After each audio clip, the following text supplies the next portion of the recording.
Dracula, that's another name that really speaks for itself. That's, of course, what we've been talking about with the 1931 version starring Bela Lugosi, and 1958 Hammer Films production with Christopher Lee and Peter Cushing. I'm John Chang with Dan Edmonds. Hi there. For me, the thing I started thinking about, which will actually lead into the discussions later on with Candyman, is there's what is it about like gothic horror that kind of really I think stands out on its own, like where like you have the different, of course, different types of horror and stuff like that, and I feel like we're kind of like watching these stepping into this kind of golden era, if you will, of gothic horror.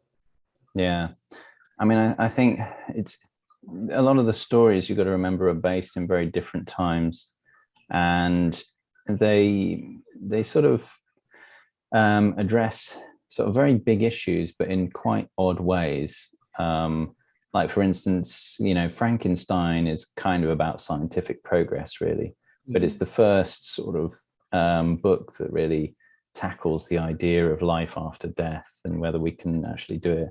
I think, I think as we'll get into it, I think Dracula is very much a product of the Victorian time. So yeah, we'll get into that. But yeah, I think it's first to the post, really. They tackled issues that became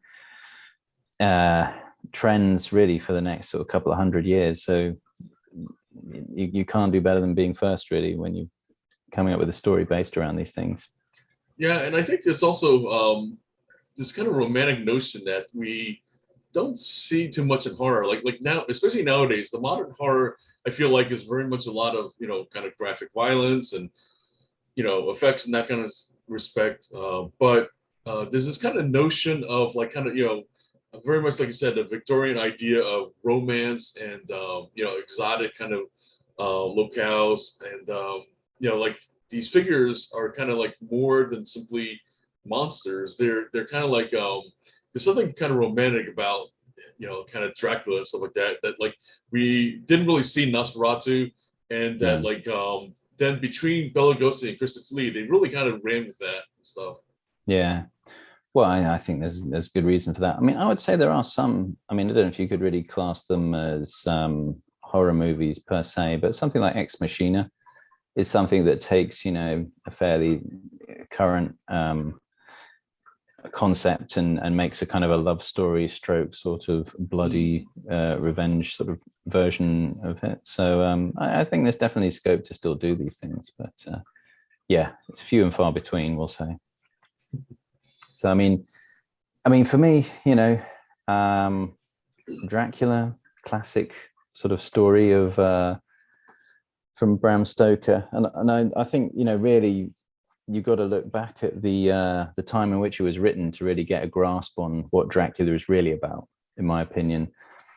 Because you got to remember, this is written in Victorian times, Victorian society, incredibly conservative times, and not only that, Bram Stoker was a pretty strange guy in that he was married with children and stuff, but some people said he might have been a closet homosexual. He was very close friends with Oscar Wilde, who had been arrested for sodomy at the time.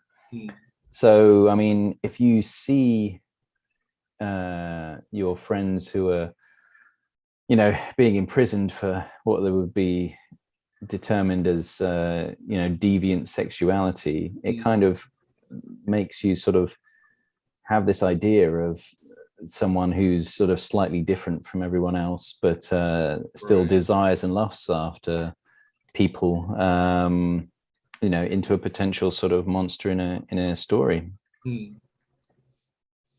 Yeah, and ironically, with the kind of the 1931. This is actually pre-code. And I know we've talked before about watching, pre-code movies and stuff. So this is actually one that, like, we don't really think of it as that, but because it is kind of set in these kind of older times and stuff like that. But at the same time, it is what it is. And ironically, too, this was more based on the stage play that Bela Lugosi kind of, did a successful run on Broadway and stuff like that. And strangely enough, he was not the second or the third or the fourth choice for starring in, this film. I kind of, it's funny though that like he was successful at it, on Broadway, but yet, he was not considered a leading contender for the role. Interesting. I didn't even realize there was a Dracula stage play. Yeah. Okay. I will say for a pre-code movie, this isn't particularly risque, or I don't know. It's not sort of got the more sort of I don't know, bit of flesh going on like in some of the other pre-code movies, or the violence. It's quite tame in that respect. But good nonetheless. I mean, as Dracula, Bela Lugosi is quite, he's I think they've taken definitely this idea of a sort of a foreign elite person who's mysterious and sort of not easy to understand, but sort of potentially sort of dangerous and enigmatic, pretty much to the max with his character. Yeah, they're definitely taking advantage of the fact that, here's this, Hungarian American actor who, came from, kind of the old country, and, his accent isn't him faking it, it's very much, how he is and stuff. Yeah. Yeah. And I mean, you have, and I think, Dracula is intrinsically linked to any kind of sexuality, really. That's kind of part of, it's just this, as I say, this sort of strange redirection of it, really.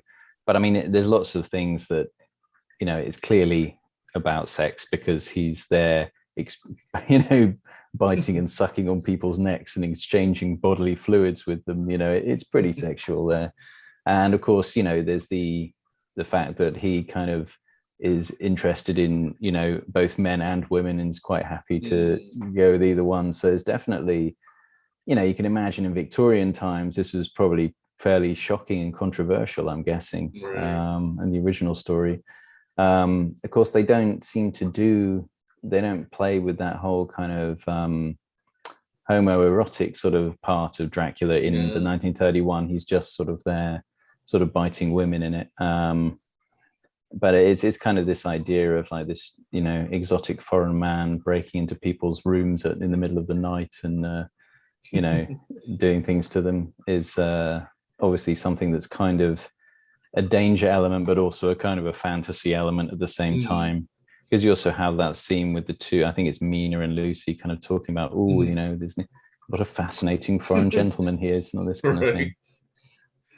And the film doesn't waste any time too to get to Transylvania. I mean, whereas like Nosferatu, there's this kind of buildup of like kind of that Harker's got to do business, like and they get into the whole discussion about real estate and all that kind of stuff. But here, like he's on his way. He's like going there and stuff like that. And then actually, ironically, it's not Harker who's actually the one that's sent. It's actually, in this case, it's Renfield. And who ends up like kind of like his madness. We see it as like kind of where, whereas the first one is almost like a symptom of the disease and stuff like that. Here is kind of caught in loyalties between wanting to kind of like kind of serve his master and stuff, and then like kind of like kind of watch out, he's trying to keep the humans safe and stuff like that. So he's kind of like torn between these two worlds. Yeah, it's odd, isn't it? He's kind of like a kind of a assistant, really, who just kind of follows along. And I mean, he's by far the most over the top character in the entire movie. He's so out there, Renfield. But yeah, you're right. We didn't see much of Renfield in Nosferatu, but we see quite a lot more of him in this one. And then, of course, that changes yet again in other versions. But yeah. And then we have, Harker pretty much trying to just. I think what I liked about this was you have this thing of Harker trying to figure out what's actually happening during the course of the movie. And likewise, when they introduce Van Helsing, he's actually discovering Dracula's weaknesses as the movie goes on. So it's kind of cool. I mean, it's a bit obviously spoiled for us because we've seen so many versions of Dracula, but you can appreciate that when in 1931, it would have been kind of interesting that you would have learned more about the Dracula character as you'd watch the movie go on, which was pretty cool. And they've got wolfsbane and crosses are the two big discoveries in this one. I feel like we're kind of now starting to kind of build on the mythos of what's kind of canon for Dracula, vampire lore and stuff like that. Whereas all we really got in the first one was that, like, okay, sunlight will doom him in and crosses the bad, stuff like that. But then now, like, this is added element of like the mirrors and stuff like that, where what's called the vampires don't appear, kind of in their own, in their reflection, and then also they hate mirrors because of that. So yeah, well, that's funny, isn't it? That only really, this is the only movie I've really seen where Dracula gets freaked out by a mirror. Most of the time it's just crosses and garlic and holy water, but mirrors are just like, well, I have no reflection, what you can do about it. And this one, he's actually, thrown off by it. I mean, the other big difference from Nosferatu was when we went to his castle, it was much more lavish, and he had his sort of 3 brides of Dracula there as well. So I mean, this is quite an interesting change. And the one other thing that I think was probably, is part of the original novel and is reflected in the 1931 is this idea of a sexually aggressive kind of bride of Dracula, sort of like hitting on Renfield or someone. This is, maybe a little somewhat risque in the 1930s, but in Victorian times, I'm sure the idea of like a sexually aggressive woman in a nightgown sort of trying to, jump on a guy was pretty out there. So yeah, they've definitely sort of introduced this idea that Dracula collects his harem of women as he goes. Yeah, it's definitely interesting to see, like what's called, like you said, this kind of harem, kind of, like where he's, it's not just one, kind of, vampire that he's created and stuff like that, and definitely like kind of, they're kind of quite, scary in their own right and stuff like that. I don't know. I guess it's something about like that. They're almost like these kind of creatures and stuff like that. That like, they're like less human because of like, whereas Dracula kind of is very elegant and is kind of like this, charismatic, kind of figure, something like that. But they're kind of more animalistic and stuff in some ways. Well, I mean, I think this is a much bigger statement on how and how promiscuity, things like this in the Victorian age is kind of viewed. Because if you think about it, right, he's the dominant male going around effectively more or less raping women is how you can see it. I mean, he's kind of breaking into people's houses, doing his thing, and then doing. But the thing is that there's similarities there with a sort of a rape victim story, because the women wake up, they've somehow been violated, but they don't quite know what's going on. Nobody believes them or what's going on, and then and then they become sort of cold-blooded and tainted with a mark on their neck that shows that they've now, they've been sullied by Dracula. It's kind of, there's a lot of kind of similarities there, you could say. And I'm sure that it's just a comment on sort of Victorian attitudes towards promiscuity, and maybe Bram Stoker was trying to highlight that. But yeah, that definitely is an interesting aspect of it. Like you said, whereas sexuality, just we don't see that in the Nosferatu, kind of no, not at all. Stuff. And then whereas now, like you said, it's very much this kind of Victorian attitude and stuff like that. And also, I think Van Helsing, kind of played by Edwin Sloane, he's very much more prominent as a scientist. And so it's like you said, kind of where science now is more front and center. Like it's kind of like kind of replacing kind of superstition. But yet, on the other hand, he's trying to take a scientific approach to combating this, supernatural kind of creature and stuff like that. Like on the one hand, he's skeptical, but yet on the other, he's trying to, as much as possible, still keep a scientific approach to this thing that is supernatural stuff. Yeah, and I think what's interesting about this really kind of lays the groundwork for a lot of monster movies in the 50s and the 60s, because there's something very similar in that they discover the monster, then it takes there's not a whole bunch of effects and action like there is in movies nowadays. So Right. most of the kind of plot revolves around the scientists or the doctor or whoever trying to figure out what this thing's weaknesses are and what does it. So this really seems to me to be the the real template for those kind of that type of plot in a monster movie. Yeah, I think very much so, and it's also kind of, I think, this kind of funny statement too about how as we're moving forward into this kind of age of science and stuff like that, where here we are like kind of 1931, and then like soon we're coming into the atomic era and all that kind of stuff in the 40s and stuff like that, but that's still just like kind of off in the distance and stuff. It's kind of, we're still, I think if anything, it's kind of just this thing of like shifting from the Victorian era to this more enlightened age of science and stuff like that. And also like I think what we start seeing too is like this kind of thing where you have these kind of amateur scientists too, that like science is like kind of this hobby of the wealthy and stuff like that.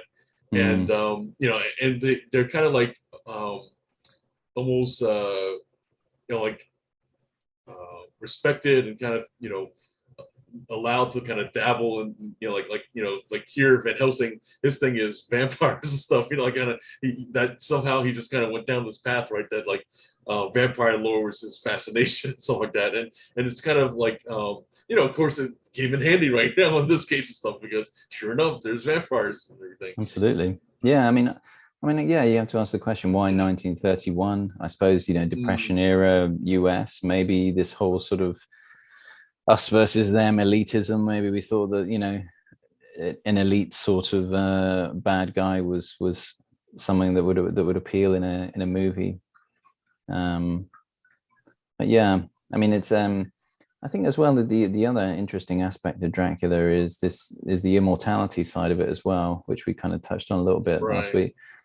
I wonder if this is the kind of thing where progress or maybe kind of personal wealth or success is kind of at the expense of morality. Maybe that's the kind of the message we get with his whole sort of pursuit of immortality as Dracula. I don't know. Yeah, I think it is interesting how here we have this figure that it's this kind of foreign wealth and stuff. So we kind of talked about this a bit with Nosferatu and stuff like that. But in this case, rather than kind of being seen as a threat, it's more just like a corrupting force and stuff than anything else. Yeah, I would agree with that. It's very different. It's very different from how it's portrayed in Nosferatu. That's for sure. Yeah, I feel like in some ways it's just kind of a statement of like kind of that the wealth kind of brings this combination of sexuality and corrupting forces and stuff. Yeah, it's funny. I mean, I watched because he seems to just sort of walk into all these high society sort of events and things like this. It was funny. I mean, I was watching it with my daughter, and she's obviously seen sort of cartoon versions of vampires and Dracula, and she was like, a lot of people seem to be very polite to Dracula in this. It's like everyone's saying, "Oh, excuse me, Count Dracula, do come in and sit down, have a drink with us." And she was quite taken aback by the sheer politeness that Dracula was dealt with. And there is this, what's quite funny about it is that there's a very kind of laid back approach to the threat. It's sort of like, oh yes, Mina will be fine. She's in her bedroom. We'll just sort of close the window. Let's go down and have a drink and discuss what's happened during the day. But there's very little sense of urgency that this, Dracula's going to sort of break in and hurt anyone. The other thing I have to mention, of course, are the accents, because in this there is a ridiculous kind of weird Cockney accent that Martin, he seems to be the guy who works at the sanitarium or something. He's looking after Renfield. Right. And he keeps sort of saying, there's this bit where he's talking to the maid and he's going, they're crazy, they're all crazy, like this. And he keeps saying to Renfield, come on, ye old fly eater, and things, because he's eating flies. Right. So I mean that, yeah, he was it was a very interesting accent that I enjoyed.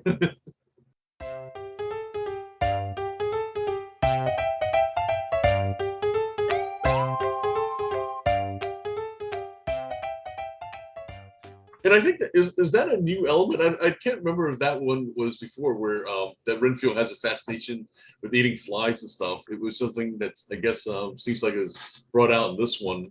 Yeah, I don't know. Maybe it's in the original novel, but I mean, he didn't do any of that in Nosferatu. He was just sort of mad, basically. Right. From what I remember, anyway.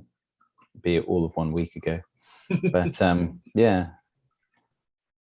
So yeah, it was generally sort of. I mean, obviously the bat effects were not particularly sophisticated, but you know, and there was also this thing of, in terms of the mythology, he has the ability to change into a wolf as well in this one, because they sort of see him scampering away as a wolf across the gardens. I forgot to mention when we were watching Nosferatu, but for some reason they had a hyena. Like that was the kind of, I don't know, it's just because like that was like the only thing that they had around and stuff. That's right. Yeah. You know, and I thought that was rather strange. You know. Well, they described it as a werewolf, but then actually on screen it was sort of just like a big dog, really. Right. But yeah, I think as well this, you know, and I'm sure this is probably in the original novel, but it's much more focused on this idea that you have, because Nosferatu didn't seem to, the original anyway, didn't seem to focus on the fact that you've got to find his coffin and get him to kill him. You know, they focus more on him being brought out in the sunlight. Yes. So this one is definitely like, oh, it's the mystery box is literally the coffin. Where's his coffin? Let's find it so he can get him. And that kind of sets the general structure, I think, for just about every other Dracula movie afterwards. Definitely. Yeah, because of quest to find, you know, his coffin as soon as possible and stuff. So yeah. So yeah, I mean, there was some overacting, some very interesting eyes that were lit up, and I was gonna say, like, we also have this kind of element of this kind of melodramatic, kind of Dracula. That's something that's, I think, also new. It's very much like kind of this over the top kind of acting, is like kind of seems like the thing that, you know, like I don't know if that's partially also the time period of like kind of how films are and stuff like that. Well, I think there's a lot of I'm sure there must have been stage hypnotists or mesmerists and things like this, because, you know, he has this ability to, whenever he's about to control somebody's mind, he kind of does this thing, and then he's there sort of like, you know, control this. So there's very much, it seems like kind of a stage hypnotist or something is part of his kind of overall mannerism. Right. But yeah, not I mean, obviously people say it's a massive sort of classic, but even by today's standards, it's a pretty decent watch, really. It's quite watchable, I would say. Yeah, it's just one of those kind of, you know, almost like obligatory kind of watches, like, you know, like wherever's like King Kong or some of those other, you know, like kind of black and white classics. You know, it's just I think anybody who has any, you know, interest in films like that, it's just kind of one of those that like you take for granted that at some point you watch the stuff. Yeah, absolutely.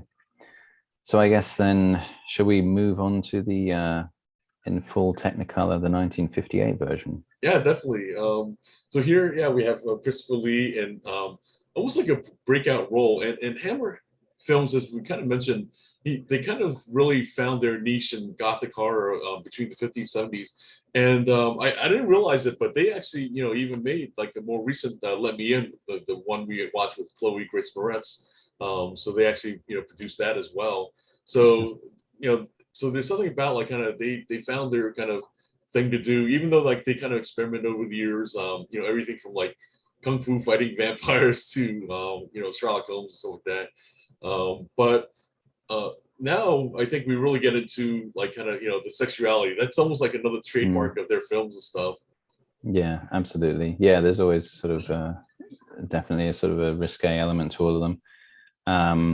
So yeah, I mean, in this one, and I will say before we, and I know I keep going back to this, but from Nosferatu, but I can't help feeling that Darth Vader was definitely inspired by Dracula in a kind of a space Dracula, because there's even a bit with the first one of Dracula's brides where she's talking to Harker, I think it is, saying, "You're my only hope," in a white dress, and I thought, and then Dracula appears over the corner, just a big black cloak, and I'm like, definitely this was inspiration for Darth Vader. So. And they were both made in England. A lot of filming was, Yeah. I mean, yeah, we definitely have. We don't have Renfield has been completely omitted from this. Yeah. And I think this is interesting because really, I would say the Renfield character has been replaced by women now in this one, because before he was the one sort of helping Dracula. Now, right. His brides of Dracula are powerful enough or have enough sort of agency to go and be the ones who are sort of helping him and getting other people involved. So that was obviously a big difference. And also, like, Jonathan Harker, if you're familiar with it from, of course, Nosferatu, and then the book itself and stuff like that, we think of him as a main character, and then, spoiler alert, he's killed off within the first, few minutes. Yeah. It's almost like they decided that the sort of, whereas in Nosferatu, Van Helsing was more of a kind of a side character who just sort of supplies a bit of sort of scientific knowledge to Harker. In this one, Van Helsing is really the protagonist, I would say. Right, with Peter Cushing. Harker dies. But what's the other interesting difference, of course, is that Harker is there on a mission to kill Dracula, which was... And this kind of business dealing of building a library of all things, or organizing a library of all things, is like kind of, this ruse to kind of get into Dracula's castle and stuff. Yeah. I mean, it's already kind of, this movie is made on the assumption that everyone knows who Dracula is and what he's up to. So we don't need to explain his weaknesses or discover his nature as part of the movie. It's just sort of given, you almost assume that that's the case, and it more becomes a kind of a murder mystery in a way, with Van Helsing as the kind of Poirot, and people around him either believing or disbelieving, and you're trying to figure out who's going to get killed next. It's almost a kind of like a precursor to the slasher movie in that respect, in a way.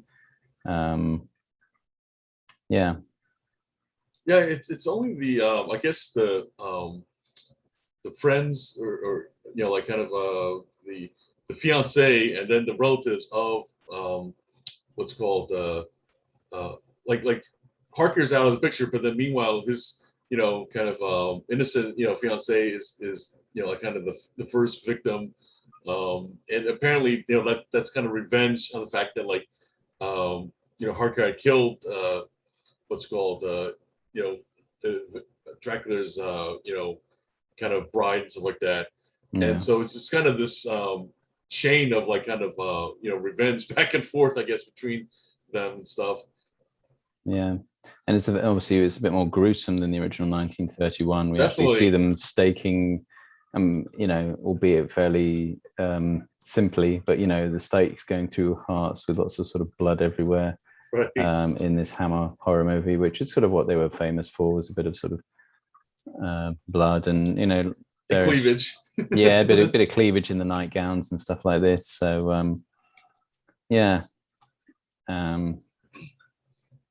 in this one as well, he's that we start getting as well the idea that the crucifixes will burn the vampires. So you have lots of sort of burn marks of people being burnt by crucifixes in this one. And of course we have the effects of the rather strange effects of Dracula turning to dust at the end, which but I mean, it's probably one of the first times they'd seen something like that on film, but it's an interesting effect, along with the kind of the Hammer trademark of like kind of more in your face sexuality and stuff like that.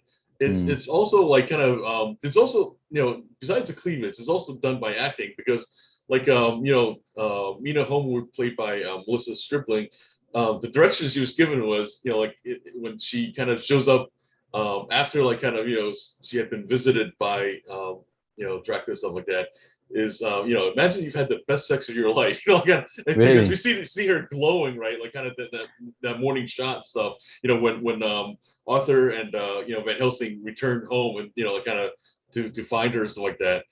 She's like, it's pretty good acting, because it seems like Mm. kind of this woman kind of literally just had like kind of the best sex of her life and stuff, the night Yeah. before.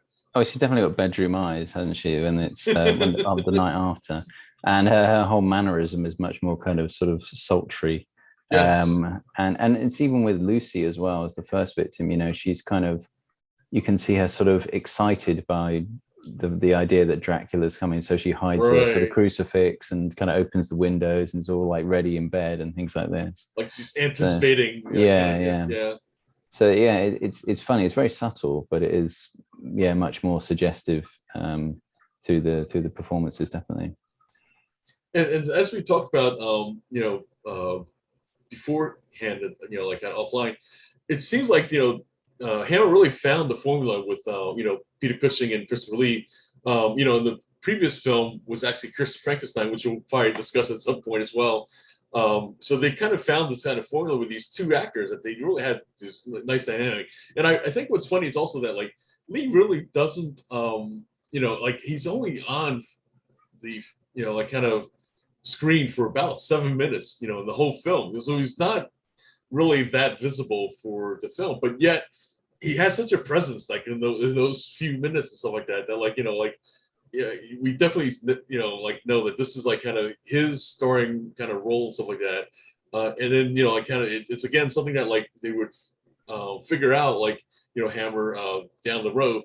But ironically, they don't really repeat it for a series of films. Like it took them quite a few other like kind of film. Like in fact, the next film that they do as a follow up to this one has this younger guy who like kind of plays almost like this kind of student kind of vampire or something like that. It's kind of a really strange choice and stuff like that.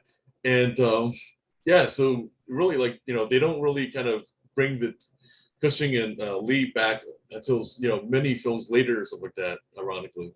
Yeah, and I mean Christopher Lee, they didn't even try to give him a foreign accent or anything in this. He's No. just a Yeah. very sort of straight-laced English vampire who sort of you know tells people, yes, do come in, have some dinner, and I'll be with you shortly. And then he's either that or just sort of like baring his teeth and wild-eyed, and that's about his two sort of bits of performance really. And this is it's pretty minimal but effective nonetheless.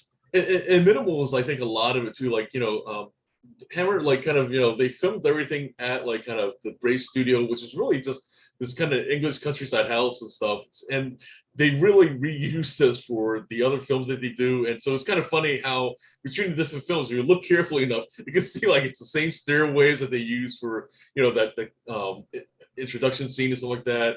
And so a lot of the stuff is kind of reused, but then they just kind of decorate it differently.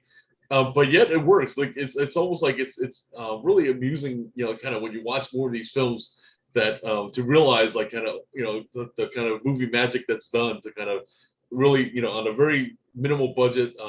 There's no long ship journey or anything like that. It's just basically No, carriage right down the road and stuff. yeah, that's right. Yeah, I mean they go at one point to, and it's very sort of, it throws you a bit because you have to assume they're in Germany or somewhere like that, Right, because right.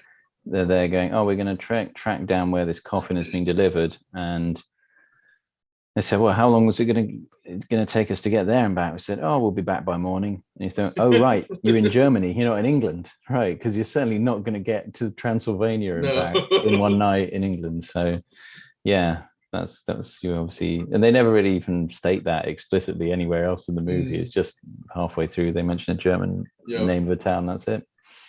But yeah, and it's minimal, but it's effective. They make the most out of it. And of course, there's sort of a slight comedy element as well, in that you got bits thrown in of like the guy who's the sort of, I don't know what he is. He's the kind of the guy who has the gate. Right, and he's right. like working on deliveries going in and out of the country, I guess. And Right, right. he can be easily bribed and things like this. He's a Right. bit of And there's the mortician who's sort of there, sort of chuckling about the guy who Right. tripped over and died when he was trying to visit his relative and then got buried with him and things like this. So yeah, it's got sort of, I mean, it's testament to how convincing Peter Cushing can be in a serious role, and that he can completely, you can have light elements like that, and he just sort of brings it right back to, we must defeat Dracula. And he's, and then there's also a very odd scene of him recording his own notes and playing them back to himself. And it was one of those things where I wasn't really sure what the purpose of that scene was. And he's trying to, I think it's more or less just to kind of fast forward and tell people what Dracula's weaknesses are, because it's kind of him just listening to himself talking about crucifixes and sunlight and things like this. And I think it kind of establishes him as kind of like this kind of scientific figure again and stuff like that. Like kind of he's known as Dr. Van Helsing and stuff like that. So he's kind of given this kind of science medical credential and stuff like that. At the same time, again, we have this thing of that his fascination is with vampires. Kind of it's this thing that that's his scientific pursuit and stuff. I think one of the cleverest things about Peter Cushing's portrayal of Van Helsing is that he has this actual indifference to, there's a certain indifference to the victims in a way, and that, when Lucy becomes a victim, he's like, well, yes, we probably can't save her, but you could help me find Dracula with her if you just sort of do this. So, right. And then it's the same, like, okay, so she's dead, and now your wife's been taken over, but we can use her to go and find Dracula. Right. It's sort of he's obviously clearly obsessed with finding Dracula a lot more than he is. He doesn't ever sort of get terribly upset about the other people who die along the way. I think this is also where we start establishing Van Helsing as like more of an action figure, like where, like kind of previously he's, like he starts off as a side figure and he's kind of moved a little bit more prominent, but he's kind of like, just like kind of a more like nerdy kind of scientist and stuff. But then Peter Cushing, in fact, I don't really think of Peter Cushing as this kind of action kind of actor, but he's like leaping around and like he's like like staking vampires and he's getting his hands dirty. He's grabbing two candlesticks and making a cross out of it and stuff. He gets considerably more dynamic in the last 15 minutes of the movie. Before that, he's sort of like a pottering English sort of gentleman, really. Right. And then all of a sudden he bursts out of this thing. But yeah. And apparently that was his idea too. Like that was something that was just added on because he was kind of like saying like, well, we've done the cross thing, like kind of these different scenes and stuff like that. Let's do something interesting, like kind of. And so why don't we take these candlesticks and do something with that? No, I think it's quite a sort of I guess it's a bit of the gore and the sort of suggestiveness of it, and the slightly sort of remixing of the story makes it still pretty watchable. Actually, I really enjoyed Horror of Dracula, more so than the 1931 original, I'd have to say, to be honest. But then again, I am English and I used to watch Hammer horror movies when I grew up, so I mean, I think they really kind of just this is like the second kind of film in like kind of after the Frankenstein one that like they really started to kind of hit their stride and stuff like that. Really found their niche in gothic horror, and I think it kind of really launched something that I think just very much like kind of this golden era for them and stuff. Yeah, absolutely. Yeah, I think they it's just the idea of a bit of sex and violence thrown in to a few classic sort of monster movies really worked well. I would almost have thought that like Roger Corman was somehow involved with them, or I'm thinking he must have been pretty influenced by them. But yet, as far as I know, like kind of, it's very much feels like a Roger Corman movie, but yet, I don't believe that there's any involvement at this point anyways. So I think maybe that later on we'll see like some kind of, collaboration or some kind of, actual work together. So. Yeah, I mean, well, Terence Fisher was basically the director on loads of the Hammer movies. And I think on the other side you had, you had Hammer doing these movies, and then you had the Vincent Price movies. Oh, right.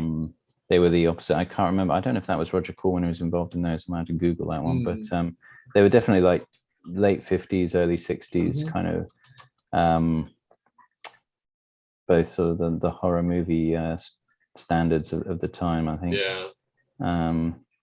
Trying to think, House of Wax is probably a very good one to look at. But yeah, both are very similar kind of, both not massive budgets by any stretch of the imagination, just sort of really playing off the strengths of the actors in them, and both actually have a kind of a slightly suggestive sort of nature in them as well. And you've got the sort of slightly sexually sort of androgynous performance from Vincent Price in a lot of those is that's true. You know, so yeah, I'm sure there is actually a common theme through all of those Vincent Price movies, but I'm not exactly sure if it's like the production or the director or who it was, etc. Yeah, we'll definitely look at House of Wax later on, stuff like that, because that was remade as well and stuff. So yeah. So which was your favorite of these? Both sort of remakes, I guess. Well, I'm gonna save my judgments for the kind of, because coming up we'll still be looking at the 1979 with Frank Langella and Donald Pleasance again, and then 1992 with directed by Francis Ford Coppola with Gary Oldman. So those are definitely kind of like a couple of versions that we'll have to kind of add to the tally and the kind of vote again. But I have to say though, for me, like there's nothing like the 31 kind of classic and stuff like that. Even though that like I kind of love the 58 for various things we talked about and stuff, and Christopher Lee, what he brings to it and stuff like that. So it's a tough choice. It's almost like kind of, to me, like the apples and oranges comparison, stuff like that, because of the fact that like they are so unique in their approach and stuff like that.